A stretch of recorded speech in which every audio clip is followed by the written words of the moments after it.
عزیزان دل، نصوح مثل من و شما دو پا بود، مثل من و شما دو دست داشت، مثل من و شما دو چشم داشت، مثل من و شما یک زبان داشت و مثل من و شما اعضای جواری داشت، گوشت و پوست و استخوان بود، چیزی دیگر نبود، از آتش نبود، از نور نبود مثل فرشتگان و جنها، از جسم خاکی بود. یکی از وظایف مهمی عزیزان دل نصوح بالاخره در جامعه این بود که در دربار پادشاه یکی از غلام رده اول و آخر بالاخره پادشاه زمان خیش بود. وظیفهش چی بود؟ مسئولیتش چی بود؟ هر روز عزیزان دل کنیزه های پادشاه را بالاخره عازم حمام میکرد، وارد پر میکرد، بدنشان بالاخره عرق میشد و با دست خیش میرفت و بدنهای اونها را لمس میکرد، مالیش میداد و عرضم به حضور شمایی که چرک بدن اونها را عزیزان دل دور میکرد و آب را، گرما و سرما را بالاخره درست میکرد و بدنهای اونها را بالاخره در حمام میشست. مسلم است که وقتی که جسم مرد با جسم زن بالاخره پیوست بشد، خدای رؤوف و مهربان برای انسانیت و بشریت شهوات نفسانی، شهوات غلیظه عنایت فرموده است. گاهی موقع با کنیزه هم عزیزان دل مرتکب زناشویی میشد، مرتکب به کار بالاخره گناه کبیره دست میزد و مرتکب گناه کبیره میشد. روزی از روزهایی بود بهترین کنیزی پادشاه و زیباترین کنیزی پادشاه عازم بالاخره حمام شد و نصوح عزیزان دل بدنش را مالیش داد، چرک بدنش را دور کرد و با گرمابه بدنش را شست و شو کرد و چله طلایی که بالاخره در انگشتش عزیزان دل موجود بود از انگشتش دزدید. کنیز بالاخره به نزد پادشاه بالاخره تشریف فرما شد و چقدر الفت و محبت و صفا و صمیمیت با هم نسبت دادند و انجام دادند. در آخر بالاخره کنیز به نتیجه رسید که دید که چله طلایی در انگشتش موجود نیست. شکایتش را پیش پادشاه برد، گفت بابا چله طلایی مفقود هست. گفت در کجا بالاخره قرار داشت؟ گفت آخرین لحظاتی که چله طلایی را یاد دارم در انگشتم بود در حمام بود. گفت چی شد؟ چی کسی شما را غسل داد؟ گفت غلامی داشته به اسم نصوح. پادشاه به خشم در آمد، خشم پادشاه به جوش آمد، تمام نیروها، تمام سربازان، تمام غلامانش را عزیزان دل صف بسته کرد و بر سر تک تک از غلامان بالاخره سربازان قرار داشتند. تمام بالاخره بدنهایشان را، لباسهایشان را نظاره می کردن، حتی تمام سوراخی های بدنی غلامان را جستجو می کردن، حتی عزیزان دل شرمگاه پشت اونها را بالاخره نگاه می کردن که اونجا بالاخره پنهان نکرده باشند، بلا تشبیه محفل، بلا تشبیه بزرگان این محفل عزیزان دل. وقتی که تلاش و تفتیش را آغاز کردند، نصوح دید که بسیار تلاش و تفتیش بیرحمانه هست. در وسط صف قرار داشت، راز و نیاز را با خدای رؤوف و مهربان آغاز کرد. چی گفت؟ یا الله، یا رحمان، یا رحیم، یا ودود. با این کلمات زیبا درب خدای رؤوف و مهربان را گفتن آغاز کرد. گفت بار الهی تا امروز دشمنی تو بودم، تا امروز با سلاح ثقیله و خفیفه در مقابل تو جنگ داشتم، زنا میکردم با سلاح زنا، با سلاح شراب، با سلاح بالاخره چشم چرانی، با سلاح غیبت، با سلاح سخنچینی، با سلاح تهمت، با همه رذایل اخلاق در مقابل شما جنگ و دعوا داشتم. یک بار دیگر بالاخره ما را حفاظت بفرما، یک بار دیگر آبروی ما را حفظ بفرما. اگر شما بالاخره از این رضایل اخلاق ما را بالاخره شرمنده نکنی. نگاه بداری.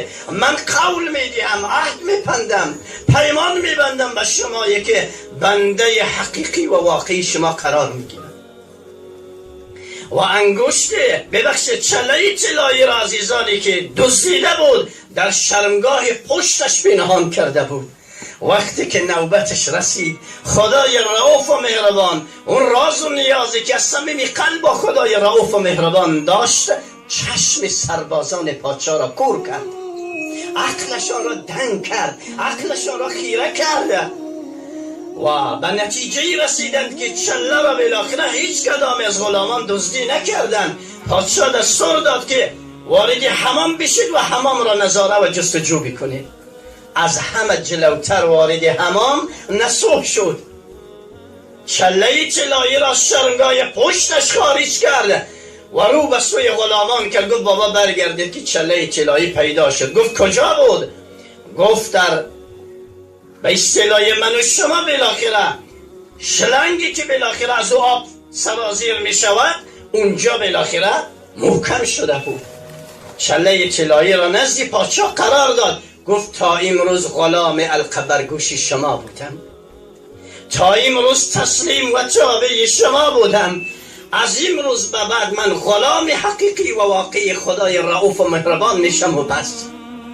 تا امروز در مقابل خدا با سلاح ثقیله و خفیفه زناشویی، شراب نوشی و دیگر رذایل اخلاق جنگ و دعوا و درگیری داشتم. از امروز به بعد تابع خدا، از امروز به بعد تابع رسول خدا، از امروز به بعد تابع احکامات خدای عزوجل می باشم و بس. توبه عزیزان دل کرد. این انسان بالاخره به درجاتی رسید، به کمالاتی رسید بعد از توبه‌ای که خدای رؤوف و مهربان در قرآن عظیم الشأن نام نصوح را داره ذکر میکند. قرآنی که خدای رؤوف و مهربان میفرماید ذالک الکتاب لا ریب فیه، این کلام الهی است، در این هیچ شک و شبهات و تردیدی نیست.